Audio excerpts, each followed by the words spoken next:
हे भगवान, तुमने तो मेरे कर्म में फोड़ दिए। मैंने ना बेरा था ये इतने घटिया मानस हैं। ये बोलता भी कौन है, आगे खड़ा हो गया उरे। बोल के बोलना है। क्यों ठीक कहूँ, बोलता क्यों ना? तूने तो घनी शिकायत लग गई थी मेरे में। तो शिकायत में तो भरी पड़ी है, तो लग गई थी। हाँ, तू तो दूध का दुपेड़ा है, तेरे में तो कोई कमी है ना है। मैं सही हूँ, मैं दुआ उड़ाया हूँ, समझ गई ना? हाँ, जब मैं तेरी माँ ने तू दुहेड़ा रहने दे। ये फिर मेरी माँ का नाम लेने लग रही है, मैं फिर दे ही बताऊंगा तेरी। लूंगी नाम, 100 बे लूंगी। उससे का नाश करेड़ा है यो, ना मनाजियो दिन ना देखना पड़े। मैंने मेरा नाश किसने कर रखा है? नाश तो तेरी माँ ने कर रखा है सारा। हाँ, मेरी माँ ने कर रखा है। पूरे दिन में 10-15 मिनट फोन पर बतला लूं तो मेरी माँ ने नाश कर दिया। तेरी माँ तो 24 घंटा छाती पे बैठी रहे। 24 घंटे फोन में लगी रहे। तेरे तो रोटी का नहीं, क्या रोटी नहीं गले तेरे पे। मेरी माँ का फोन आ रहा है, मेरी माँ का फोन आ रहा है। तेरे बाप ने नौकर लगा रखे हैं घर में। गणी ना बोलो, समझ गई ना? मेरा हाथ ना लगा दिए, नीचे कर लेने। या बड़ा मने तेरे तो कोई वास्ता ना है, और ना कोई तेरा हक मेरे ऊपर। हाँ, मेरा क्या खतर पे और खसम बना रखा होगा कोई?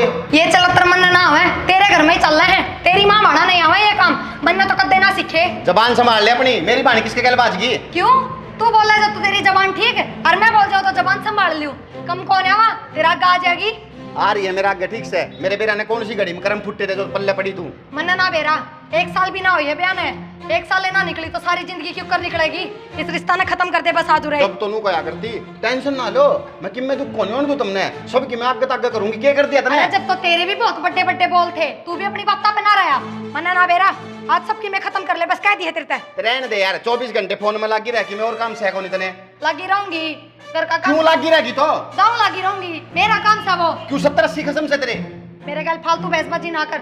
जब तने कह दी आज तक तेरा और मेरा कोई रिश्ता नहीं है, और आज इस मंदिर में मैं ये रिश्ता खत्म करके जाऊंगी बस। हाँ, अब खत्म है करेगी रिश्ता। निभाना नहीं होती तू निभाए देवर है। हाँ, तू तो निभाना वाला है, मैं तोड़ू हूँ रिश्ता ने। तू रहने दे यार। उरे के साथ फेरे लिए थे ना, उरे कसम खाई थी तने भगवान की। वो दिन ने खराब था, और फेरे मन्ना मन्ना नहीं तन्ने भी लिए होंगे। अरे वे तो मेरे फूट रहे थे जो मैंने ले लिए गलती के दिन फेरे।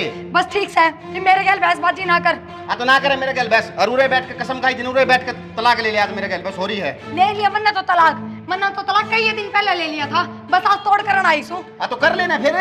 करूंगी तो तू क्या सोचा? फिर बुला लेगा, पुसला लेगा, घर में ले जाएगा। कर बाबा का नहीं आता, खा कसम। मेरी जिंदगी खराब कर दी तने, कितने की ना छोड़ी मैं। रुको, यहाँ पे आप लोग झगड़ने के लिए आए तो क्या करूँ? इसने 1 साल हो गया मेरी जिंदगी खराब कर रखी है। जिंदगी मैंने खराब कर रखी है। सुनो प्लीज, किसी की सुनो भी आप लोग। मतलब से देख रहे हो तब से आप झगड़ा कर रहे हो।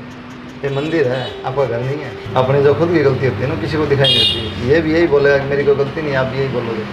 तो इंसान को पता लग जाए ना उसकी गलती क्या है। ना जी, मैंने बेरास है, मेरी गलती क्या है? मेरी गलती बस यह है कि मैंने इसकी गले ब्याह कर लिया। या गलती को नहीं, गलता कर दिया मैंने, तेरे गले ब्याह कर लिया। हाँ, तन्ने तो गलता करे दिया, तेरी जिंदगी बना दी न। कौन तेरा बंदा ले जान है तेरे पर की गणिया हुए हैं। हाँ वे है। पहला तो मैंने कदे ना देखी जब तो तेरी माँ और आपकी जीभ गिर रही थी। मेरे बेटे का रिश्ता करा दो। जो ऐसे शादी होती है ना, जो आप लोगों ने खुश होकर बोल दिया लव मैरिज कर ली, नहीं आपको मिलती नहीं, ये वो, ये स्वाभाविक है लड़ाई झगड़ा। क्योंकि लव मैरिज में ये होता है, ना घर वालों की सहमति होती है, ना एक दूसरे को जानते हैं, घर परिवार देखते नहीं है। बाद में तो एक दूसरे से मन भर जाता है जल्दी, फिर झगड़ा करते हैं आपस में, मरने मारने पा जाते हैं। जो आप लोगों ने शादी की है ना, इसको गंधर्व विवाह कहते हैं। आप लोगों को शायद पता भी नहीं होगा, जानते हो इसके बारे में? समझा जी सारी। वो गंदा दिन था मेरा, जितनी गंदी मेरे पल्ले पड़ी थी। हाँ, ये देखो साफ सुथरा। तो डेट है मैंने कह रही भी और रिश्ता चुप रहो। अब भी आप लोगों को असर नहीं है। इतनी बात मैंने आप लोगों को बता दी, उसके बाद भी आप लोग यही हाल है। ये आप लोग गलती आप लोग स्वीकार नहीं करो। कोई सा भी मेरे को ऐसा लग रहा है आप एक दूसरे भाई भी हो रहे हो। आपको ये गलत लग रही है, इनको आप गलत लग रहे जी। हो। मैंने अपनी गलती स्वीकार कर ली। अरे मैं अपनी गलती सुधारना चाहूँ, मैं इस आदमी का ले 1 मिनट भी ना रह इसको। अरे मैं भी कौन रहा हूँ? ये जोड़े हाथ देख, ये गोड्डे भी जोड़ू ले। मैं तो तेरे पाया में पड़ जाऊँ जब मेरा पेंडा छोड़ दे तो। तू लिखट नहीं हटता है, खाने कसम। रुको भाई रुको, कसम खाने से क्या होगा? जब अंतर भावना नहीं है कोई तो फायदा क्या? कसम खानते हुआ था जियो ब्याह भी ऐसा है तभी ये दिक्कतें आ रही हैं। अगर सनातन के धर्म के हिसाब से शादी करते हैं ना प्रॉपर आप लोग, तो आपको पता होता क्या शादी होती है, क्या क्या रस्म होती हैं। लेकिन अपनी मर्जी से कहीं भी मंदिर में चले गए, कोर्ट में चले गए, शादी कर ली, बात खत्म। आप लोगों को संस्कार पता नहीं है क्या शादी क्या संस्कार है। जी, मेरे माँ बाबू ने तो सारे संस्कार कूट कूट कर। हाँ, इतने बढ़िया दे रखे हैं, सुन लो। दे रख के घर में पीछे मेरे तो सारे संस्कार खत्म हो गए। होंगे मारे खत्म हो गए। अरे खत्म हो गए। इन्हें कोई मिला तो था को नहीं। नू दिखा शरीफ सबालक से है, वो फंसा लिया। यो शरीफ ले किस एंगल तक है तो शरीफ है, बिगड़े हुए घर का। तेरी सीधी सी होती है, क्यों आई बिगड़ा उड़ा के? मेरी तो होगी सीधी सी, पर एक तो पेंडा छोड़ दे। तो छोड़ने लग रहा हूँ मैं, कितना खुद ने। ठीक है फिर। सुनोगे मेरी भी अपनी गाते रहोगे? बता दो जी तुम भी।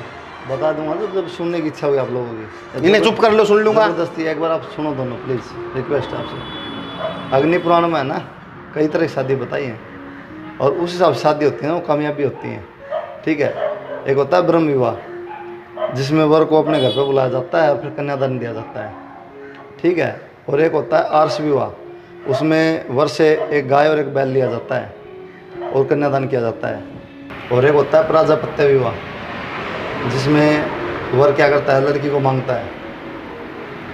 ठीक है, और उसके बाद आता है अपना असुर विवाह। असुर विवाह में क्या होता है, जो दहेज मांगते हैं ना, और दहेज दे के जो शादी होती है उसको असुर विवाह मानते हैं। एक होता है पिशाच विवाह, जिसमें लड़का क्या करता है, लड़की को झूठ बोल के शादी कर लेता है। और उसके बाद आता है गंधर्व विवाह, जो आप दोनों ने किया है, लव मैरिज जिसको बोलते हैं आजकल। ना जी, हमारा तो गंधर्व विवाह ना पिशाच विवाह हुआ ऐसा है। इनने मेरे तो एक आधी नहीं सारी ये झूठ बोली है। बेरा है वो तो, किसने की झूठ बोली थी? हाँ फंसा लिया मेरे त्याग है। हाँ, फंसा लिया। कोई बात नहीं, रुक जाओ, इसका कोई हल नहीं है। कबूतर है। ऐसे हल नहीं होगा कभी जीवन में आपका। अगर आपने कर भी लिया ना, चलो आपने ये गलती कर लिया, लव मैरिज जैसे करने की चीज़ नहीं है कोई। जब घर वालों की सहमति से होता है ना, वही अच्छा होता है। गलती कौन जी, मन तो गलता कर दिया, इसने मेरे तो पेंडा छुड़ा दो, इन्हें भेज दो है। लेकिन अब भी जो गलती हुई ना उसको सुधार सकते हो आप। कम से कम आप पति धर्म या पत्नी धर्म निभाए ना, तब भी कोई दिक्कत नहीं है। कौन नहीं सुधरे यार? मैं तो इस नाम तक दाप ली, हाथ जोड़ू सू। मैं तो- आगे तो कौन आता ही के जोड़ू। अरे मैं तो तेरे ते दाप लिया, तू नाम तक है। हमने नू बता दो जी, बस ये रिश्ता क्यों कर खत्म करना है। किस तरह खत्म होगा? अरे हाथ धर कसम खा बाबा कर तो खेच जा, जिस तरह आई थी उस तरह ही। रुक भाई 1 मिनट। हाँ चलो 1 मिनट के लिए मान लिया खत्म हो गया रिश्ता, इन्होंने खत्म कर दिया, फिर क्या करोगे आप? कम से कम अपनी जिंदगी तो जी लूंगी आराम से। क्या करेगी और नया कसम फंसा लेगी? 1 मिनट भाई, 1 मिनट, क्या करोगे, क्या जीवन जियोगे बताओ आप मेरे को? शादी तो करनी पड़ेगी दोबारा फिर। तो क्या इससे क्या घर में रह जाऊं, मारपीट खाती रहो इसकी। यही तो चाहे है यार। तो एक दूसरे में सुधार करो ना, आप एक दूसरे में जो गलती उन्हें जी सुधारो। मेरे में तो कोई गलती से कौन है, क्या सुधार करूं? सारी गलती इससे की है। वो तो दोनों ही लगा कर, इसने तेरे में लगाया था, इसमें लगाया। हाँ तो ये तो मेरे में काट देगा गलती, जब ये खुद गलतियां भरा पड़ा है। हाँ मैं तो गलती में भरा पड़ा हूँ, गलती का पुतला तो तू है। इसलिए नू कह दो, मेरे तो बोलने की जरूरत नहीं है। तो ये मैं जाऊँ या आप लोग कुछ? चले जाओ जी, पर हमारा रिश्ता खत्म करके चले जाओ। आप तब से बोल रहे हो तलाक तलाक तलाक, किस धर्म से हो आप दोनों? मैं तो सनातन तो हूँ जी, या बेरा को नहीं कितना है। ये भी है नहीं कितना है, मैं भी सनातन ही हूँ जी। सनातन से हो ना, तो सनातन में क्या बोलते हैं पता है? विवाह विच्छेद बोलते हैं, तलाक तलाक नहीं करते। तलाक उर्दू का शब्द है। ठीक है, जो भी है, विच्छेद है, विवाह विच्छेद है, तुम करा दो, मेरा पेंडा छुड़वा दो। मेरे को ये बताओ, आप जब सनातनी हो आप, तो सनातन धर्म की परिभाषा क्या है बताओ, दोनों बताओ। जो हिंदू धर्म हो वो सनातन हो है बस, और क्या परिभाषा होती। और के हमने आपस में ब्याह कर लिया, सनातन धर्म तो कर लिया बस, कमाल हो गया भाई। हिंदू अलग चीज़ है, एक शब्द है खाली, धर्म सनातन है जो शुरू से चलता आ रहा है। ठीक है, इस चीज़ को समझने की ज़रूरत है, लेकिन आप लोगों को पता ही नहीं है किस चीज़ का। चलो आ जाओ, बताता हूँ विस्तार से। ओ ले आगने कि बेरा न बाड़ी। अगर आप लोग आराम से सुन सको ना, तो मैं समझाऊँ आपको धर्म की परिभाषा, और आपके पास समय नहीं हो तो वो रास्ता आप जा सकते हो। बता दो जी, मैं तो सुन लूँगी, इनका बेरा नहीं। तो सुनो फिर, आपकी गलती नहीं है। अब जितनी भी समाज में दिक्कतें आ रही है ना, इसी कारण आ रही है कि धर्म का ही नहीं पता उनको कि धर्म है क्या चीज़। कोई बोल हिंदू के पीछे पागल है, कोई इस्लाम के पीछे पागल है, कोई ईसाई के पीछे पागल है। ये धर्म नहीं है, ये रिलीजन है। आप बोलोगे रिलीजन तो धर्म ही होता है, नहीं होता है। ठीक है, धर्म की कोई परिभाषा नहीं है इंग्लिश में। अगर रिलीजन के आप जाओगे पढ़ोगे ना इंग्लिश में, तो आपको मिलेगा संप्रदाय होता है, धर्म कुछ नहीं है। रिलीजन माने सिर्फ संप्रदाय है, जो ये संप्रदाय बना रखे हैं। हिंदू बन रहा है, कोई मुसलमान बन रहा है, कोई ईसाई बन रहा है, ये सब संप्रदाय हैं, धर्म नहीं है। धर्म है सनातन,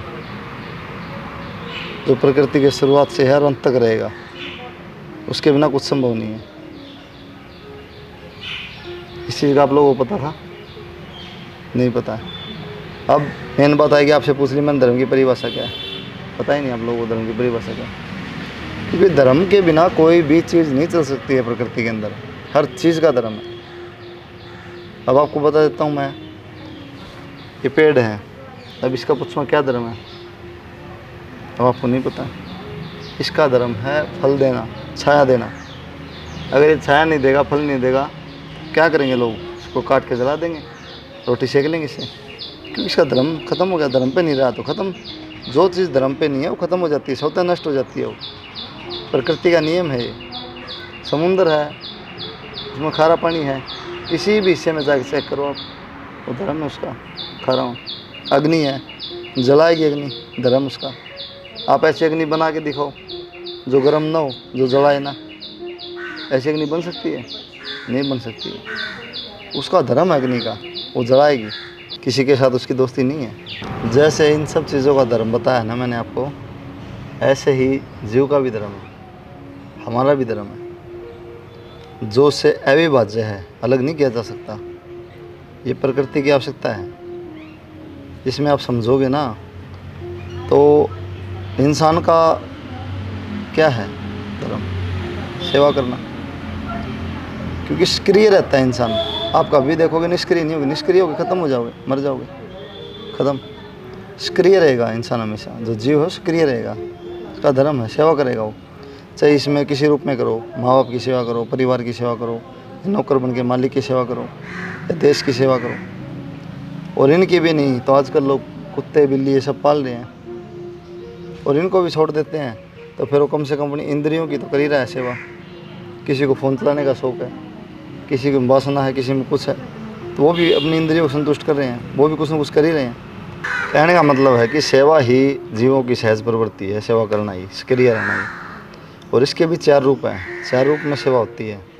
जैसे प्रेम से भी होती है, डर से भी होती है, कर्तव्य भी है, कामना भी है। अब किसी में प्रेम होगा तो हम प्रेम भाव से सेवा करेंगे उसकी। अब हमारी ड्यूटी लगा दी, हमारे को उस चीज़ के पैसे मिल रहे हैं, कर्तव्य हमारा, तो हमारे को वैसे भी सेवा करनी पड़ेगी। एक होती कामना, इच्छा है, चलो सेवा कर दी उसकी। एक होता डर, अगर भाई इसकी सेवा नहीं करेंगे तो ये हमारे को पीटेगा, या हमारे खाना नहीं देंगे तो हमारे पीटेगा, वो तो डर से सेवा। और वास्तव में प्रेम से जो सेवा की गई है वही है सेवा। वही सेवा है जो अध्यात्म को अध्यात्म बनाए रखती है, उसी सेवा का महत्व है। और सनातन धर्म का जो मेन है सेवा ही है। इसलिए हमारे शास्त्र बताते हैं कि जो हमारी आध्यात्मिक पत्ति है ना, उसमें प्रेम को करना और प्रेम को पाना, यही सनातन धर्म है। कि हर चीज़ से प्रेम करना, किसी से घृणा नहीं करनी, किसी से नफरत नहीं करनी, सबका सेवा भाव से, और वो सेवा भाव भी प्रेम से। परेशान तो नहीं हो रहे हो? कहीं सोचो कहाँ मिल गया मेरे को ये लेक्चर, लग रहा हो आप लोगों बोर हो रहे हो? क्योंकि ये चीज़ें सुनने के लिए बहुत समय लगता है और समझने का भी विषय है, नहीं तो ऐसे बताने से क्या मतलब है जी।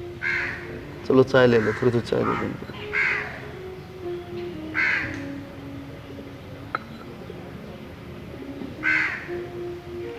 दे दो।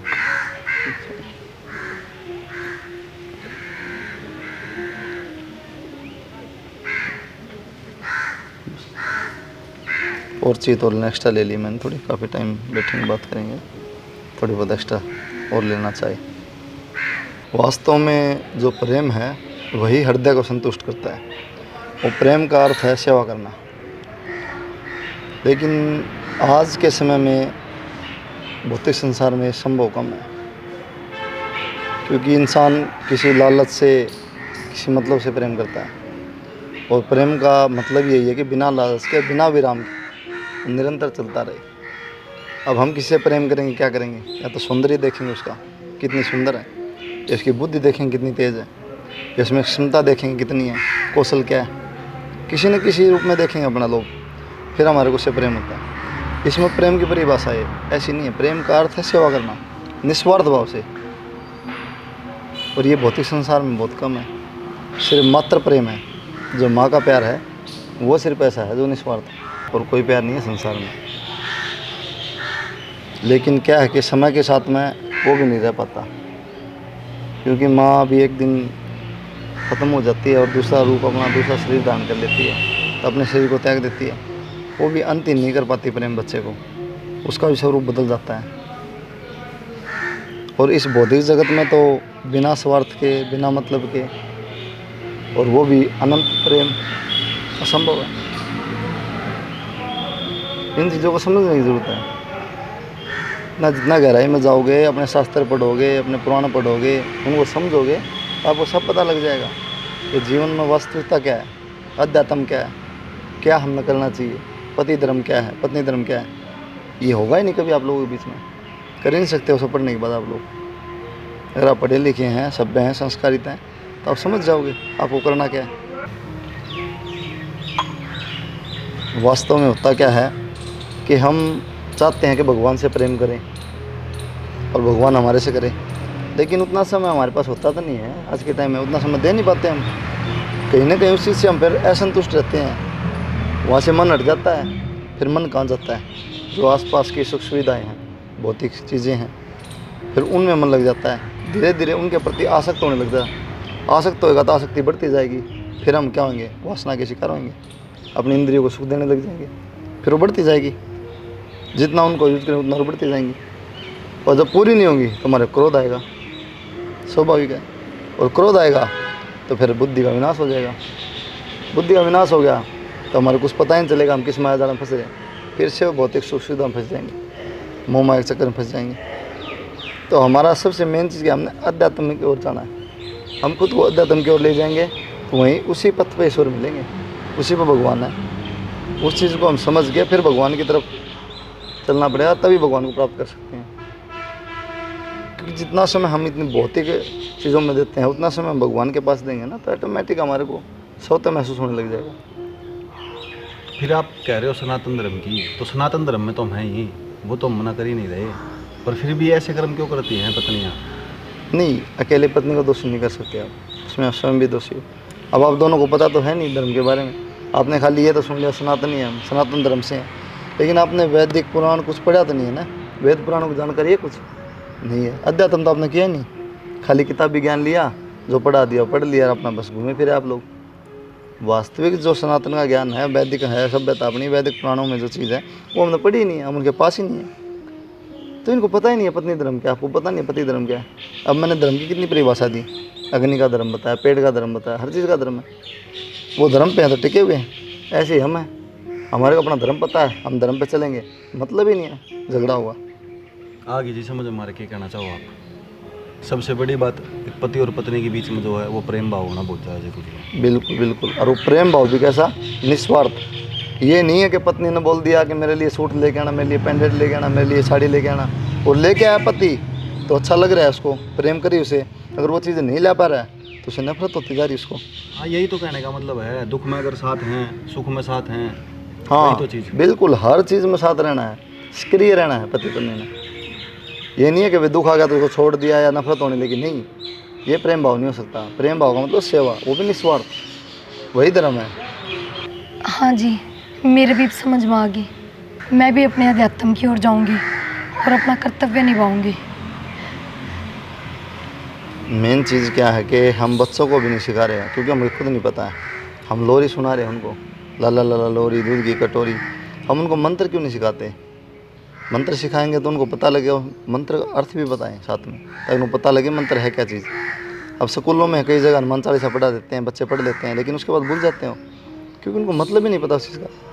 तो ये चीज़ तो क्लियर ही है, ये तो हमको सिखाया ही नहीं गया कभी भी। स्कूल में भी हमने 10th की, +2 की, PhD कर लो, MHD कर लो, कुछ भी कर लो पढ़ाई में, तो फ़ायदा ही कोई नहीं होता उसका इस चीज़ में। तो स्कूलों में सिर्फ क्या है, किताबी ज्ञान दिया जाता है, जो सब्जेक्ट रिलेटेड है, इन चीज़ों को पढ़ाते नहीं है वो, क्योंकि उनको पता है ये सब पढ़ाएंगे तो ये संस्कृति अच्छी रहेगी, संस्कृति अच्छी रहेगी, देश आगे बढ़ेगा, विकास करेंगे लोग, इनके संस्कार अच्छे रहेंगे। वो चीज़ें पढ़ाएंगे तो उनको दिक्कत आएंगी, वो पढ़ा ही नहीं रहे हैं, उसके बारे में बताते नहीं कभी। खाली किताबी ज्ञान होने से कुछ नहीं है, खुद का भी ज्ञान होना चाहिए। हम खुद क्या है, किस लिए आए हैं, क्या करेंगे, कहाँ जाएंगे। ठीक है जी, मैं तो आपका कहने का सारा मतलब समझ गया। मैं जो आपने बात समझाई है, मेरे एक ही चीज़ समझ में आई है, जो मेरा पति होने का धर्म है वो मैं निभाऊंगा, और मैं जो इसका प्रेम करूंगा वो प्रेम ऐसा है, वो अब किसी भी चीज़ से, लोभ या लालच से नहीं होगा। हाँ, सिर्फ इससे ही प्रेम होगा। बिल्कुल इसके बिल्कुल। दुख सुख में इसके मैं 24 घंटे साथ रहूँगा। मेन चीज़ यही है कि जो सेवा भाव है वो प्रेम है, खाली निस्वार्थ है, उसमें कोई लोभ लालच नहीं है। और सनातन धर्म का सही अर्थ क्या है कि लोभ लालच से रहित होके प्रेम करना, और प्रभु से प्रेम करना, उनकी सेवा करना, और भी जो आसपास है उनको लेके आना, उनके पास भगवान के निकट लेके आना। और सेवा तो भाव, अब मान लो किसी व्यक्ति के प्रति हम करेंगे, वो कितना भी करते रहो आप, एक समय पे आके फिर और दूसरा व्यक्ति खोज लोगे, तीसरा खोज लोगे, लेकिन प्रभु इस चीज़ का अंत है। जो हमारे भगवान हैं उन्हीं के पास जाके सारा अंत है इस चीज़ का। तो इस चीज़ का हमने क्या करना है, उनसे लगन लगानी, उस चीज़ में प्रेम करना है, वो भी सेवा निस्वार्थ भाव से। ये नहीं कोई मतलब है मैं जाऊँ भगवान मेरे को ये मिल जाए, भगवान मेरे को ये दे देना, भगवान मेरे को नौकरी लगवा देना, नहीं, निस्वार्थ। वो सब देखते हैं, उनको सब पता है, अपनी मर्जी से सब करते हैं। वो सिर्फ भाव देखते हैं कि भाव कैसे हैं, किस भाव से मेरे पास आ रहा है, मेन ये है। ठीक है। और इसमें भी आपके 4 पड़ाव हैं। आप लोगों की उम्र कितनी होगी? मेरी 24 हो गई। 24। आपकी? जी 21। 21। शादी कब की आप लोगों ने? 1 साल तो है जी। 1 साल हो गया। मतलब कहने का है कि 0 से लेके बच्चा पैदा होता है 25 वर्ष तक ब्रह्मचारी आश्रम होता है उसके लिए। एक तो आपने यहीं पे तोड़ रखा अपना ब्रह्मचर्य, 25 साल तक तो ब्रह्मचर्य पालन करना चाहिए। उसमें क्या है, बच्चे के चरित्र और आध्यात्मिक गुणों पे काम किया जाता है, गुरुकुल में रखा जाता है, उसकी ऊर्जा जो है सदुपयोग में लगाई जाती है, समाज के लिए काम आती है। वो अपने गुरु के प्रति सेवा भाव रखता है। तो ब्रह्मचारी होना भी ज़रूरी है 25 वर्ष तक। दूसरा चरण है गृहस्थ आश्रम का, 25 वर्ष की आयु से 50 वर्ष की आयु तक। उसमें शादी करके धार्मिक बच्चों को जन्म देना होता है, अपने परिवार के प्रति जो कर्तव्य है उनका निर्वहन करना होता है, जो जवाबदारी है उनको पूरा करना होता है। लेकिन जो मात्र यौन आकर्षण से शादी करता है ना, उनके बच्चे धार्मिक पैदा नहीं होते और अराजकता वाले बच्चे पैदा होते हैं। वो कलेश रखेंगे, घर में कलेश रहेगा, परेशान रहेंगे, वो परेशानी करेंगे, समाज के लिए श्राप है।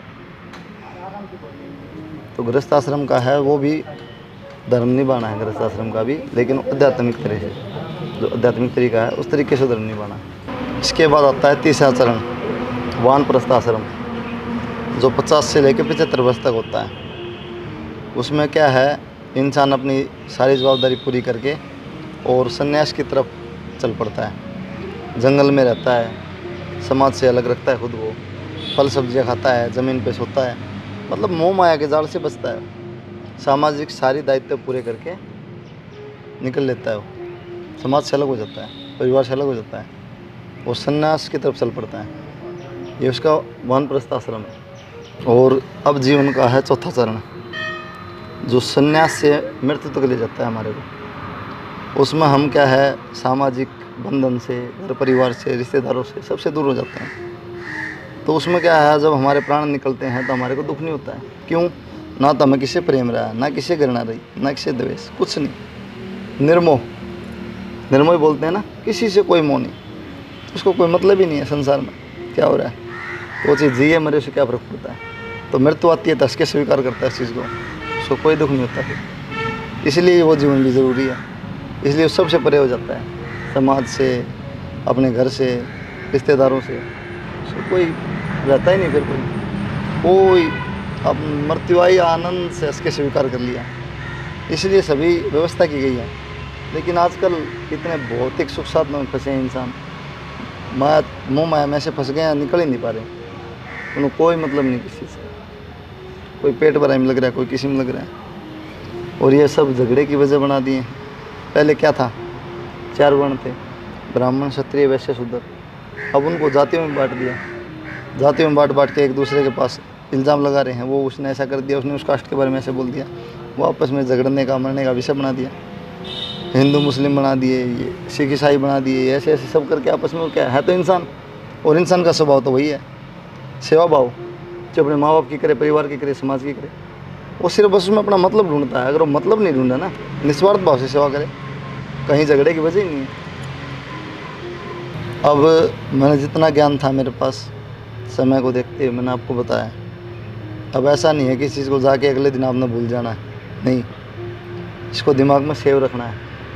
और जितनी पुस्तकें आपको मिल सकें अपने सनातन धर्म से जुड़ी, उनको पढ़ो और ज्ञान अर्जित करो, अपने आसपास से उनको बताओ, ताकि उनका भी भला हो सके। क्योंकि भलाई करना ही इंसान का कर्तव्य है, वो भी निस्वार्थ। आप लोगों ने समझ में आ गया है कि इनका पत्नी धर्म है, उनका पति धर्म है, क्या धर्म है और सनातन धर्म क्या है। तो अब इस पर अपना काम करना है और एक दूसरे का ध्यान रखना है, परिवार का ध्यान रखना है, माँ बाप का ध्यान रखना है। ठीक है, अब मैं अपनी वाणी को विराम देता हूँ और आप लोग भी हंसी खुशी अपने घर जाइए और आज के बाद घर का वातावरण चेंज कर दीजिए बिल्कुल। ठीक है, जय श्री राम। जय श्री राम।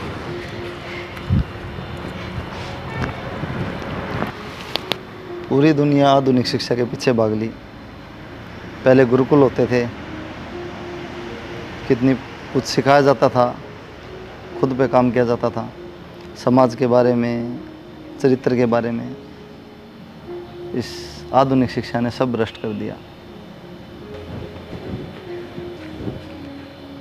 आज तो 1 साल पहले यहाँ तक अपनी ज़िंदगी की शुरुआत हुई थी, लेकिन आज अपनी वास्तविक ज़िंदगी की शुरुआत हुई है और अब खुशी खुशी जीवांगे।